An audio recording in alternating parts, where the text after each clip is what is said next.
Welcome, welcome, welcome. Welcome to the wonderful world of our soulful journey. Let's start a morning with gratitude, a morning to be connected to our deeper self. Let's close our eyes, get in alignment with our breath.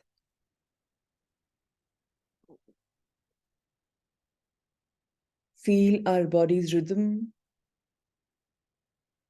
how automatically it's breathing in, breathing out. The trillions of cells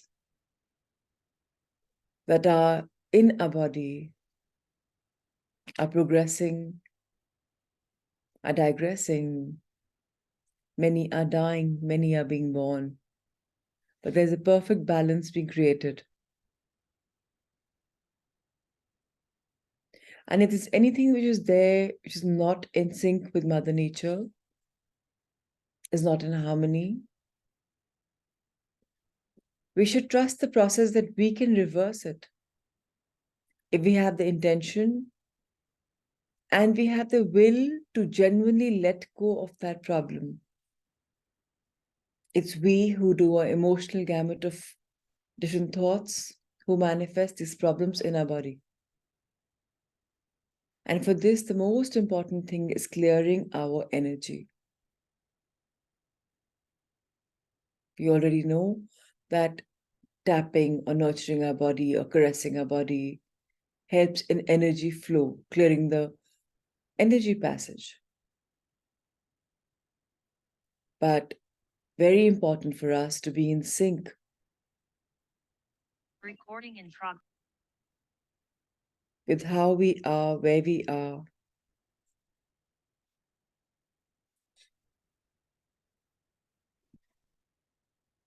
Are we getting energy? Do we walk on Mother Earth? Do we hug a tree enough? Do we sit under the moon or the stars or the sun and get our energy from the universe? Do we ask for healing from our loved ones when we feel that we are low on energy? Because their touch, their blessings, their healings also work. Similarly, do we give the same to people when we think they're low? We already are in tune with ask and you shall be given. Do we ask enough? Do we give enough?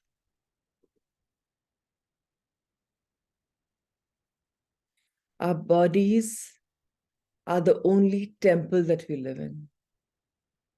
What if we start creating it like a temple and stop abusing it and stop worshipping it and start worshipping it? What has to be done has to be done. What if we change the mindset and understand that there are no free lunches?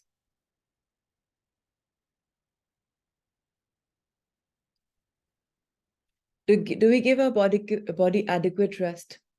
Minimum 12 hours of fasting at least.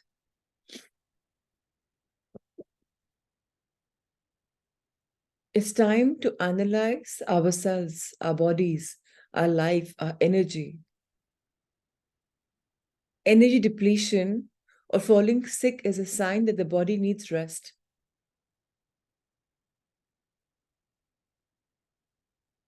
Because unknowingly we have abused it. What ways can we abuse it? By giving it too much of food, by keeping it less hydrated, by not giving it enough exercise, by abusing our eyes, by being stuck onto television, onto social media. Any addiction or any bad habit will lead your energy system to collapse and your body to fall sick. Do we realize that? Or do we blame our hereditary problem or weather around? and say, oh, I'm sick because of this reason. It's in my genes. If this is hereditary. Oh, this is a season. I had to fall sick. Place your 3 fingers on your nabhi, on your belly button, preferably your right hand fingers, wherein the center finger would be in your button and one below, one above. Even if you're wearing clothes and you don't have access to it directly, it's fine. But if you can lift your t-shirt a bit higher, then it's okay just to do it.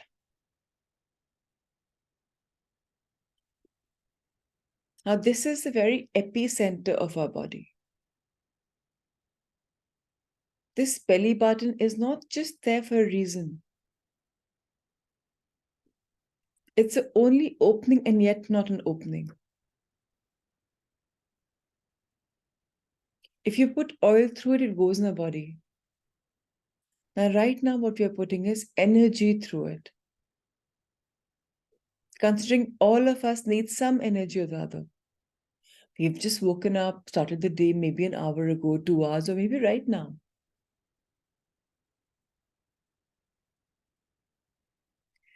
Now, with your center of the eye, your third eye chakra,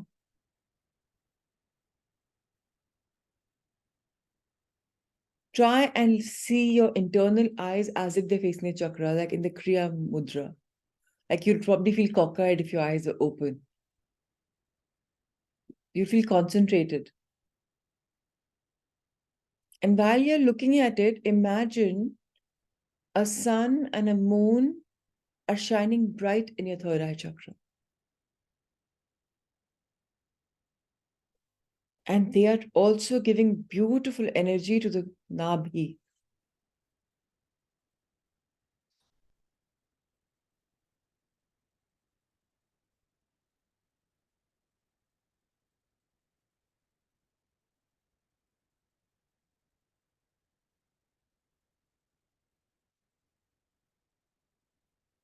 And see if you find any shift in your body.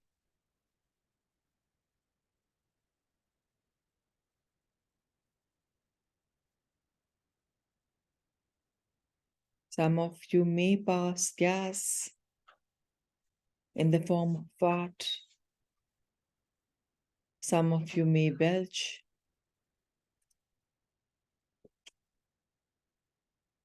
Some of you may find the belly button getting very tightened. Some of you may find the belly button very uncomfortable, like as if something is going on, like a circle is going on inside. Round and round. Do not worry if anything is happening.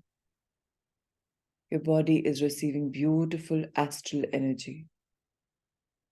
The universal energy is flowing in consciously. It's very powerful. This alignment cannot be done more than once a month. And this alignment can be done even with your intention. Best to do physically. If your eyes get tired of looking cockeyed, then you can just normalize your eyes. As soon as you normalize the eye, you may find that the sun and the moon may have shifted next to each other, a little far wide. Be in sync.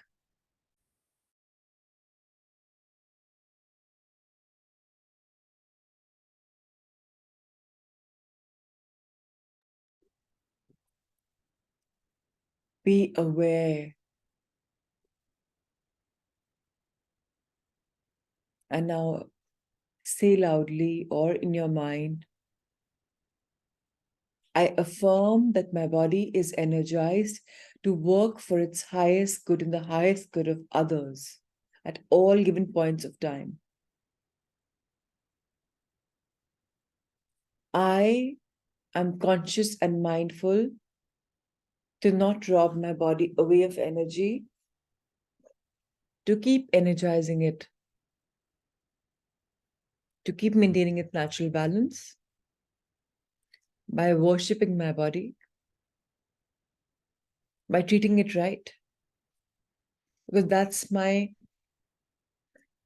prime most duty. I have been given a body for the soul's journey. To keep it safe and healthy is my responsibility, and I am aligned.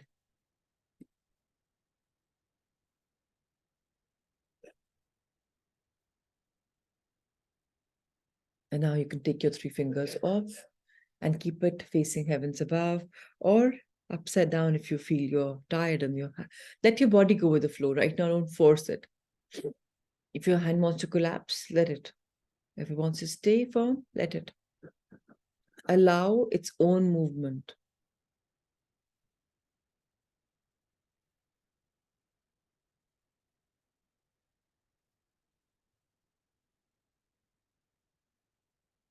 And gently bring your hands together. Bow in gratitude. Thank you for the divine learnings, sharings, evolution that I am going through. Thank you for the wonderful life that I've been given.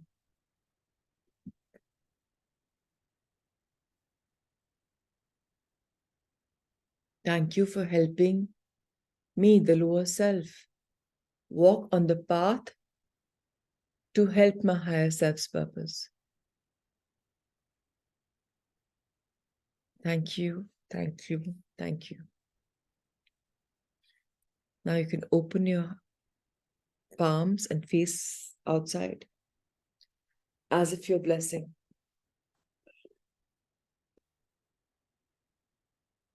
And allow the blessings today morning to be longer. Keep feeling the tingling. And if you aren't feeling the tingling, then continue to observe that you can bless.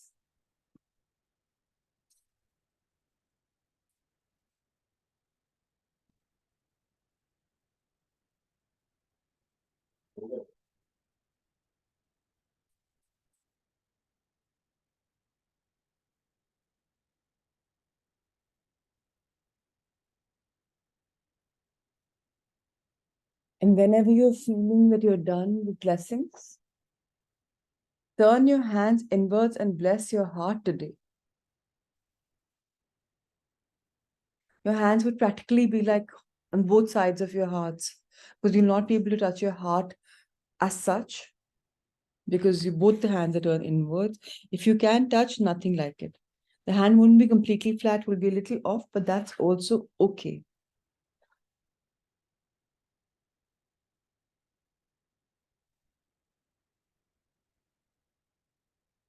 Now gently rub your hands.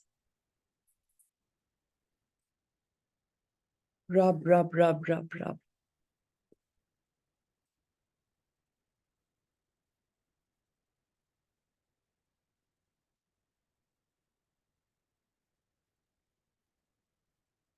And touch every part of your body.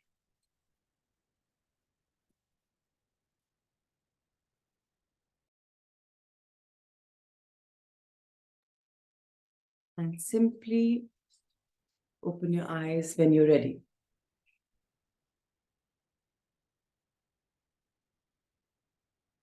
We are now going to read our wonderful book that we've been reading every time, every morning for the past few days. And the name of the book is Miracles Happen. And where we're reading experiential stories of people who've healed with PLR and the sessions that they've had with Dr. Wise. Today's story's name, the first story of the day, is Rising to the Challenge. In this lifetime, I've had one share of trials. This must be an extraordinary learning period for me, which I try to accept willingly and gracefully. I have a son who's 4 years old and who has a rare illness never before found in medical literature. There was a small hiccup during certain developmental stages in utero. Children with similar symptoms have not survived. This means that he's pioneering the syndrome, if you will, as there is no literature to draw from for future references on his abilities. My son's greatest challenge, aside from having a hearing loss, is his difficulty with movement and motor skills. At birth, he could not even turn his head from side to side. He needed glasses as soon as he could wear them.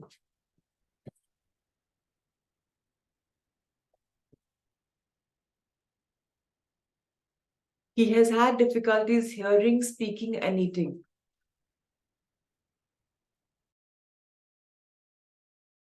At 9 weeks, he stopped breathing as a result of bronchitis and probably aspiration during feeding.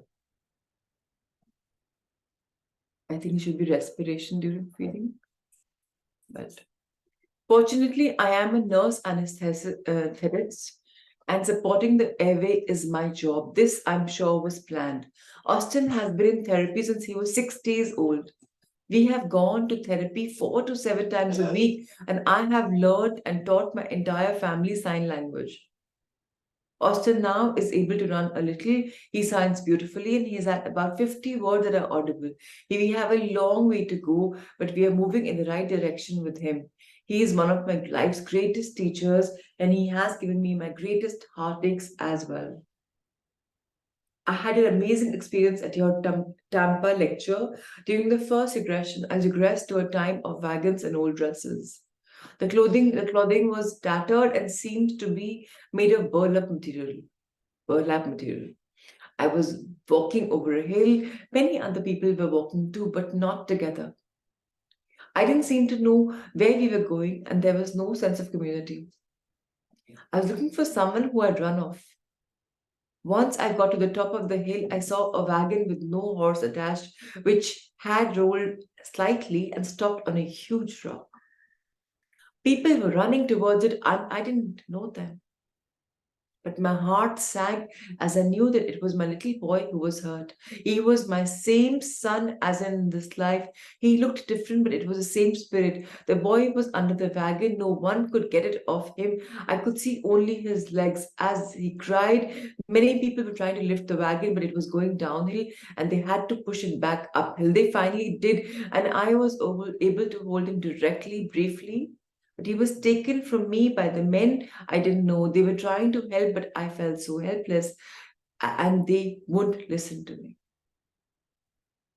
The time moved forward, and I was at a different building where they had taken my son. It was a brownish orange, flat looking building made out of mud or adobe, a hospital. I stood at the entrance but couldn't go in. He died there. I know he wanted me and I wanted to be with him. I didn't know why I didn't go inside. He died with strangers crying, and I never got over the fact that I couldn't get to him. I can't help but know that I've been given a second chance at this. I did not do a very good job advocating for my child in the past life. I didn't speak loud enough. I didn't defend him. I was told what to do and listen without question. Even though I needed to be the one to be with my son, and I knew he needed me. We had no one else. In this lifetime, I've become a nurse practitioner. Austin had over 200 medical and therapeutic appointments during his first 2 years of life, and he never once went without me at his side. Now I understand why I'm so fearful of people touching him and why I will not allow him to have a procedure or therapy.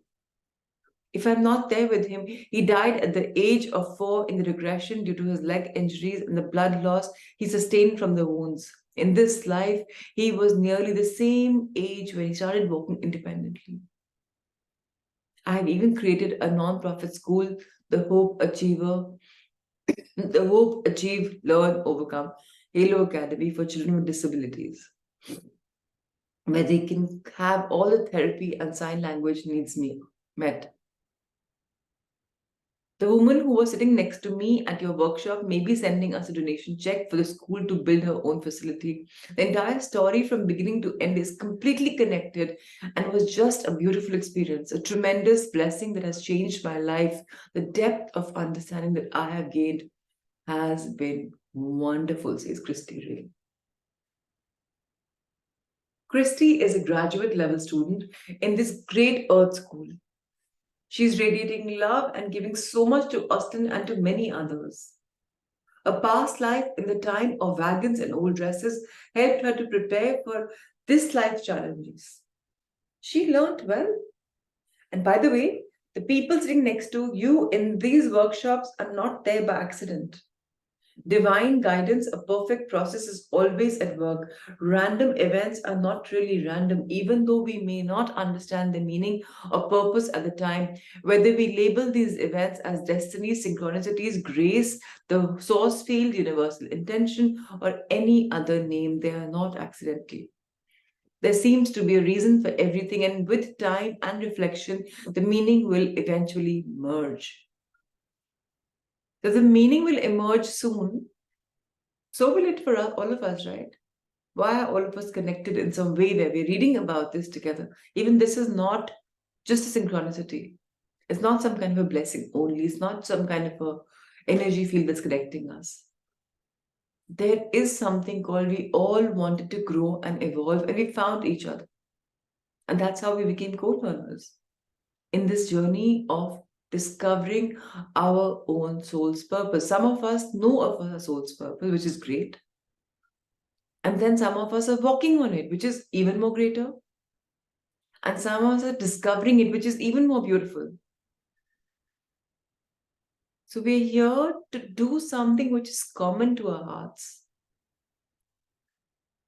Sometimes an advanced soul will volunteer to incarnate in a physical body in order to teach us important lessons. Austin has done this. His birth, replete with serious developmental abnormalities, has provided the opportunity for Christy to master love and compassion. Her love is unconditional. She asks for nothing in return. Her compassion is universal. The Halo Academy providing heartfelt help to so many children, not merely her own. I have been asking many times why evolved souls would ever choose to take on a body with a painful and debilitating condition. The question is frequently posed by a relative of someone with autism, which is a premier, or some other type of severe mental disorder with cerebral palsy or another kind of muscular impairment, or with any number of illnesses. For these family members have personally witnessed how difficult life can appear to be for such individuals. Too often people think of these conditions as karmic punishments. But as I wrote earlier, karma is not a punishment, it's simply a means for learning and growth. Many souls, particularly advanced ones like Austin's, will elect to incarnate in an impaired state in order to learn what that experience feels like.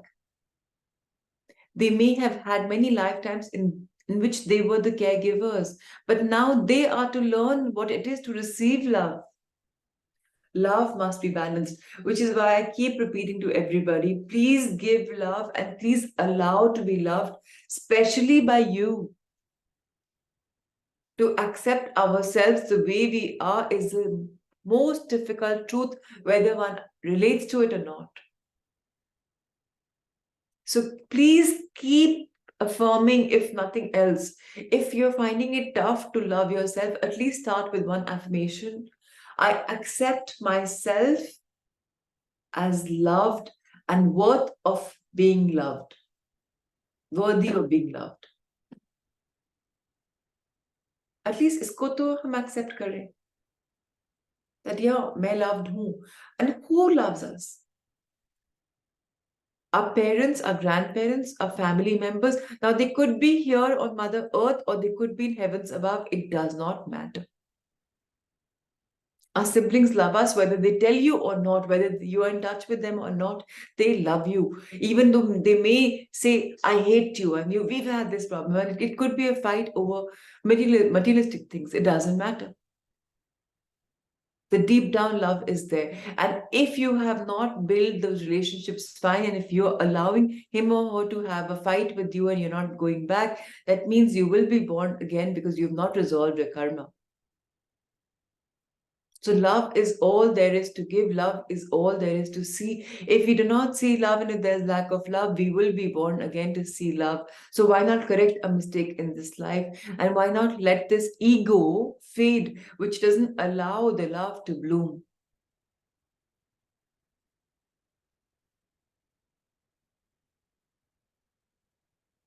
Why not stop taking out faults in people and ourselves? Back to the story. Love must be balanced. This decision is also made as to give other people the opportunity to express love. Someone with autism will need to be nurtured and taken care of, and this provides other people with an occasion to manifest caring, charity, and compassion. Thus, the condition is not the result of punishment or of karma, rather of a tremendously loving and generous desire to help other souls progress along their spiritual paths.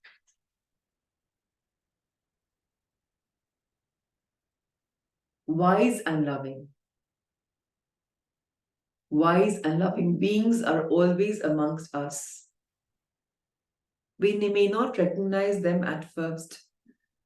We may not see them as teachers. Our minds get in the way. How can this little baby teach me? Our hearts are already aware. Just as the Christie and Austen, the birth of a child often provides a rich education in the school of life, but the loss of a child can be a devastating and powerful teacher too. The following story explores this idea further. Now, at this moment, I request everybody to close their eyes and to do whatever they're guided to in about 2 minutes of silence, at least a minute, and tell yourself, how can you love yourself more? Now, we all know since many, many times and before also that we have to love ourselves. We don't love ourselves, but we have to love ourselves. Or we love ourselves, but not enough. So, whichever level of love you're at giving yourself, see how more can you give and receive. You are the giver and you are the receiver. Just see how can you balance that. Now, for this, just a guideline would be when you're saying that you are the giver and you're the receiver. Now, when you give, what do you give? You give opportunities to do what you love, like maybe watch a movie in a theater, maybe go to a park and sit in Mother Nature, maybe do some adventure sport that you love, or maybe go on a holiday which you covet, or maybe buy a thing which makes you happy. Now, this happiness could even be materialistic. You're allowed to have 10% materialism and 90% good things. So make a to-do list. Now your list can't be, I will buy myself a Gucci, a Versace, these shoes, that clothes, this subway, that. No, no, no, no, no. A car, a house. No, that's not love. That's ego. Do not confuse it. Love is what you're doing for your body. Love is what you're doing for your mind. Love is what you're doing for your soul. Now, I am no one to say your list is good or bad. But from this very moment, take exactly 2 minutes to tell yourself, how can you love yourself more? And how will you break that into doable actions? I will circle back after doing the exercise myself in exactly 2 minutes.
So, how was the exercise? Someone can tell me on chat box if you feel the need. Some people may find this unnecessary, but it isn't. Because no matter how much we know that we have to pamper ourselves, love ourselves, we don't sit down and make a to-do list on how to pamper and love ourselves. But this reflection is a very important part of our growth. Because if we can't love ourselves, how will we love others? The minute I said love ourselves, I've been now going through hiccups. Somebody's remembering me and sending me their love, and I am receiving that love big time. I've right now affirmed that I'm going to receive all the love in the world and give all the love in the world wherever, however possible. And it starts with me. Now, every morning after the exercise, after the class is over, I go to this beautiful park right opposite my house. I do an hour of walk, and I do 15 minutes of walking in an eight figure 9 times, a round figure 9 times, hugging a tree, and there's a beautiful swing for children. But it can take adults wait. I swing for about a good 3-4 minutes. I talk to the air. That's my morning ritual. And I can't tell you, when I come back, I am so fresh, like somebody's putting so much of wonderful freshness in me. People say Delhi is very toxic right now, you can't breathe. I too had asthma, but now I don't even. I felt I was wheezing a lot in the past few days, and I was like, no, it's just there, it's going to vanish. And now I don't feel asthma because I have been giving myself love and the freedom. So Pratima ji has pampered herself and felt very good. So thank you, Pratima ji, for sharing. And the others, keep loving yourselves, keep pampering yourselves, and keep enjoying this love. They all deserve so much love, so much light. Searching for success. A client of mine, Anna Silverneil Sweat, experienced regression in 2008. She's still enjoying the results of her work. I have asked her to tell her story, and it is as follows. After many years of feeling like I continuously sabotage my own success, quitting or leaving one position or relationship after another, just as things begin to take off, I decided to try past life regression to determine if this issue carried over from another life experience. Having no prior encounters with past life regression and feeling unsure about my stance or incarnation versus the afterlife, I attended a group session with some enthusiasm and curiosity, but few expectations when asked to state my intent for this journey in writing. I reaffirmed a determination to uncover why I always bail after a certain level of accomplishment. Relaxed and at ease, I explored a lifetime in which I was Sarah, a widowed landowner in rural 17th century England. I had 3 children, an older son and young identical twin girls. It was clear to me that all of my children in that life, I was closest to my son, who played an integral role in helping me maintain the bit of land that I had inherited after his father's death. My total focus and sole purpose for living was to maintain our independence as a family by keeping our land and all of us together. It was a hard, laborious existence, and I had been successful for many years and was proud of my accomplishment, a rare and uncanny feat for any single woman in that time period. Just as I began to feel confident that our fears of poverty and separation were truly behind us, my son died in a battle. He was only 18 years old. I could see myself at his wake there on my property, utterly devastated by the loss. I knew he could not have died in a war fought on foreign land if his body had been returned to me. In addition, I had the distinct sense that he had not voluntarily enlisted, but that he had been coerced or forced in some way. It was ultimate failure. I had worked so hard all these long years to hold on to our property in order to keep my children safe and with me and to provide them with the life of freedom and relative comfort. Unable to protect my son from war, I had lost not only my precious child, but also my only dependable help in our pastoral endeavors. In a peculiar twist, I kept picturing this dead son in an American Civil War uniform. It made no sense to me. As I traveled further into that life, I saw that despite the odds, I continued to work our land and save it for my daughters, one of whom married and had a family, and both of whom remained there after my death. But I was never the same, and I died feeling that the great sacrifices made and hardships I endured all had been for naught, because in the end I had failed to protect my son. This is another mistake that all of us do, right? जो गया उसको याद करते रहते हैं, जो है उसकी वैल्यू नहीं करते। और ये सिर्फ बेटा बेटी या लव्ड वन के लिए नहीं है, ये समय के लिए भी है।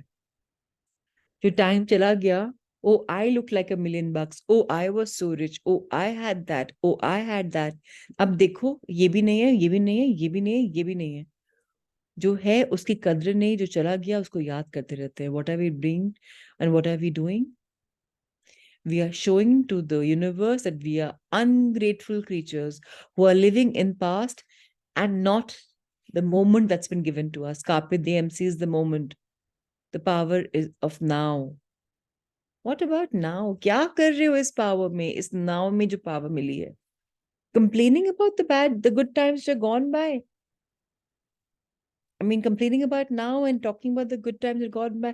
जो हम अभी कर रहे हैं वो फ्यूचर में होगा। जो अगर हम कंप्लेन कर रहे हैं इसी को फ्यूचर में मैनिफेस्ट करेंगे। Every time you catch yourself complaining, correct yourself. Oh my Lord, I'm sowing the seeds for a tree that will blossom, which is complain. So I'll have so many more reasons to complain. So I take back what I said right now, universe.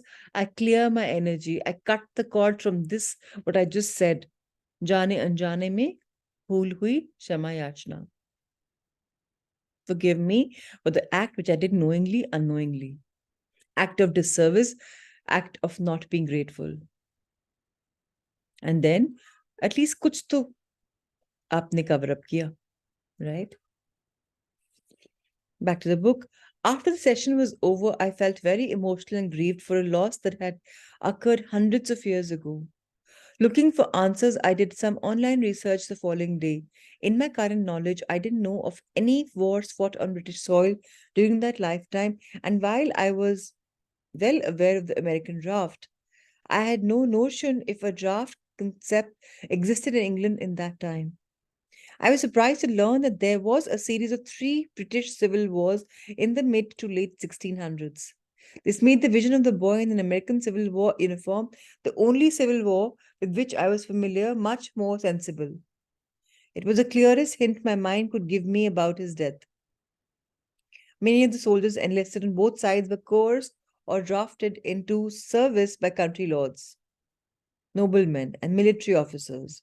It seems that some of the rural English population was neutral about the war, siding with neither Parliament nor the king.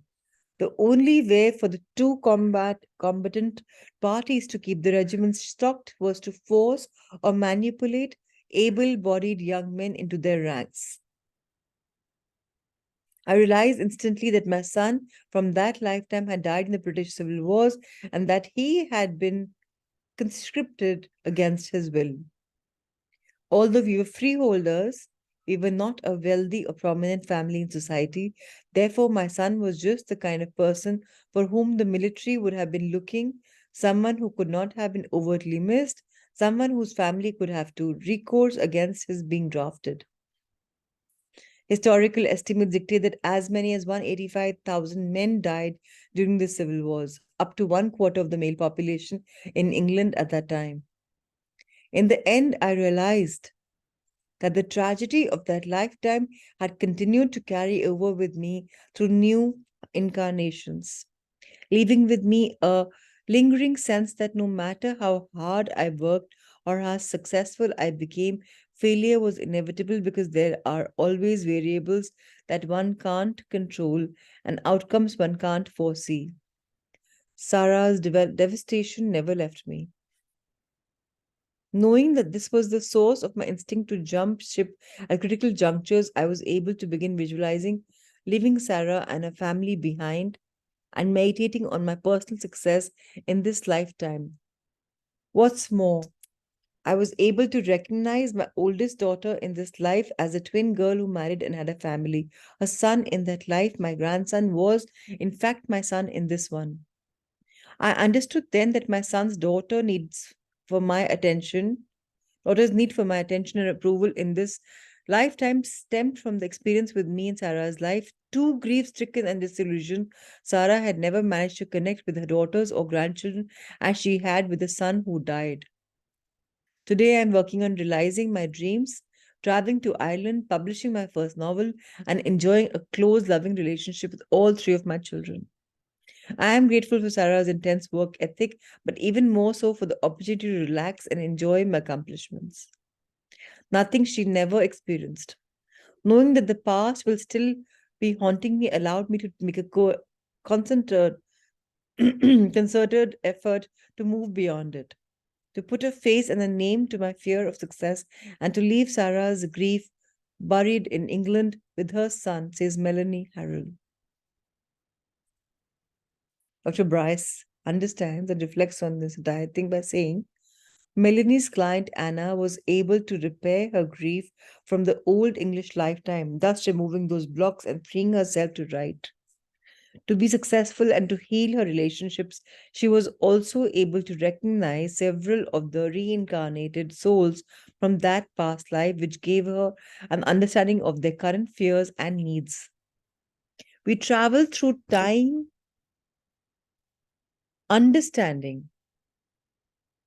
We travel through time with many of the same souls, often reincarnating in different relationships. For example, as in Anna's case, a grandson returning as a son, dimly remembered patterns are often brought forward and repeated in the current lifetime.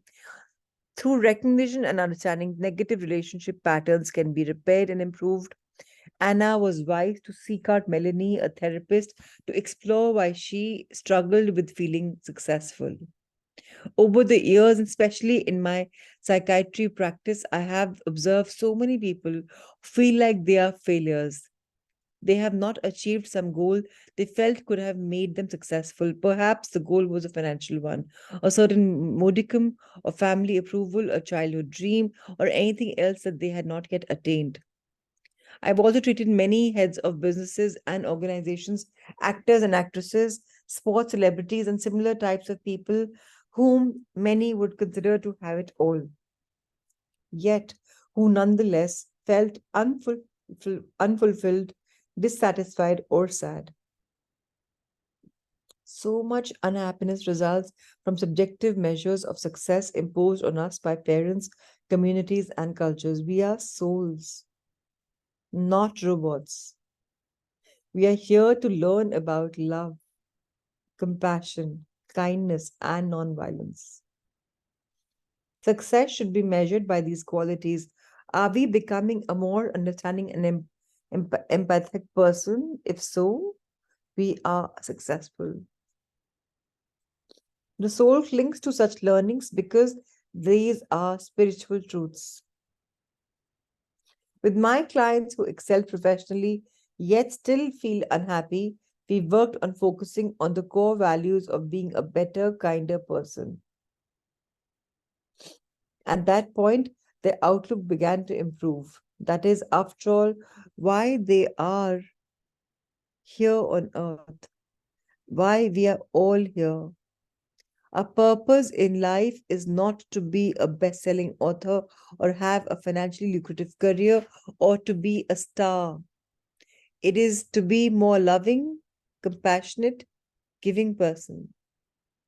Success can be used to further the spiritual path and to reach many people, but they are merely one possible means and not the end.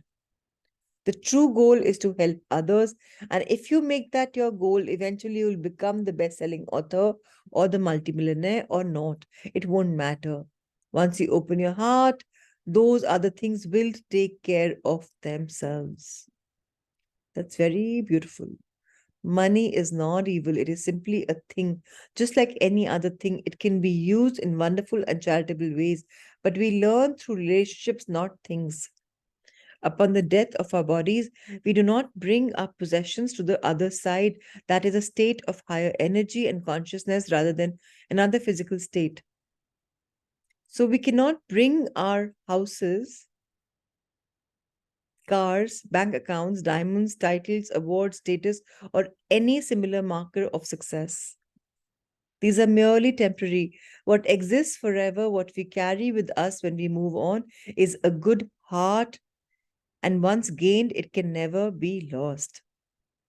And the next story, Brooke talks about what she carried with her into this life, 1,000-year-old, and being alone. And the story we will read tomorrow. Now, we just read some beautiful learnings, and we're all aware of it. But why are they coming back to us? So let's ponder over that in a meditation of 5-7 minutes. So once again, keep your eyes closed. Your body can be in whichever posture it is comfortable. We're just learning and listening and trying to reflect. When we think about success, why is it that we always think about success as having earned something, whether a name, whether a place, or whether money? Success spiritually is somebody who's lived a life of love and light, kindness, compassion, empathy, sharing. And yet, why do we feel that these things are the least important? Or a person could have all of this, but if he or she doesn't have some place of society, it's not worth it.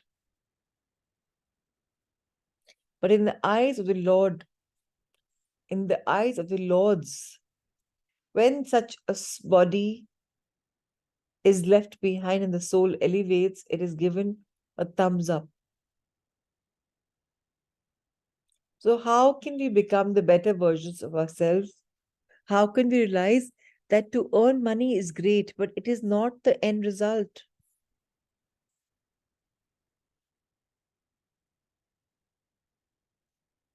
How more can we open our heart? First thing we did this first part of we already did this morning. We can make our hearts more expansive by first giving it a lot of love. So let's relate us a heart to a glass. Suppose the person on your right is thirsty. Now you have a glass. It's got only 1/3 water, which means 1/3 love that you have poured in, somebody else has poured in. Because it's always there that people are there to love, but we kind of block the energy. We don't want that. I don't want a hug. No, no, no, no. Somebody's complimenting. But aisa to nahi hai. We are blocking the path of receiving love. Now there's 1/3 glass of water. I'm thirsty, very thirsty. I'm parched. Will I drink it for myself or will I give it to my neighbor?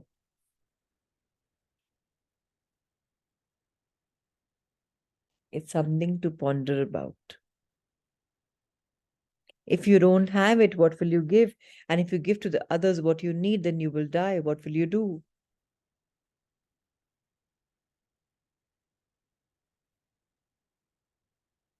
What you will do is drink half or 1/3 and give the other half to the other person, so both of you can sustain for a bit longer. And now see the person on your left. Automatically, he appears with a glass full of water. And that's your gift. Why? Because you have done an act of love and loving and kindness, heartful gesture, not only towards yourself, but also towards somebody else. But you did pamper yourself, which was important. If you'd given everything to somebody else, and you would not have lived, and then that gift won't have come. So, love yourself is very important. Love others is equally important. And being allowed to be loved by receiving the bottle of water is again as much important. So 1/3, 1/3, 1/3. That's what your life is. Loving yourself, loving others, receiving love.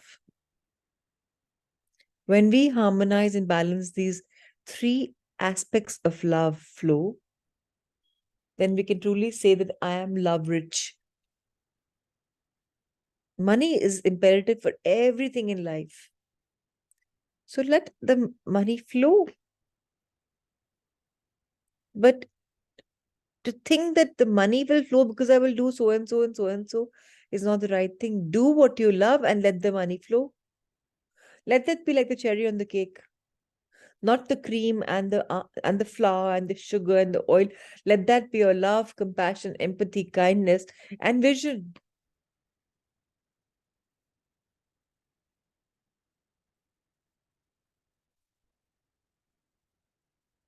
Let us not be disillusioned by life. But लोग तो चाहते हैं इतना success हो, but लोग ये जानते हैं कि what kind of person are you. But अगर जानते हैं and you have actually done something so beautiful, people say only good things about you, then you've aced your game.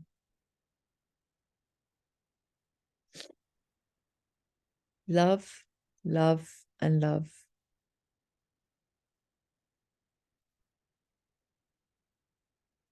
Egyptians believed that they, when they died in the burial ceremony, life men went. That on the other side of life, you will need riches, you will need help, support. But in reality, हम अकेले आए हैं, हम अकेले जाएंगे. So why do we keep investing on things that we can't take with us? Why don't we do what we love and wait that, if we have enough savings, we will buy the house that we desired, we'll buy the car that we desired, we'll buy the jewelry that we desired, or the lifestyle, the holidays that we desired. And why keep cribbing and cribbing and cribbing for them and lose the love that we have for ourselves? So once again,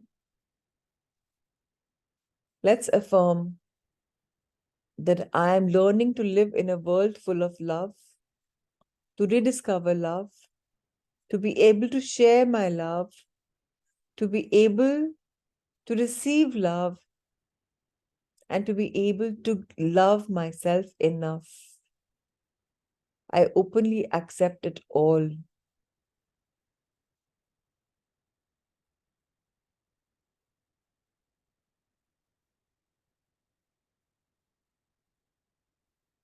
And once again, touch your heart, bless it. Feel the expansive heart. Keep blessing it, keep blessing it. And right now and today, indulge in some acts of love for yourself. Love thyself, love yourself.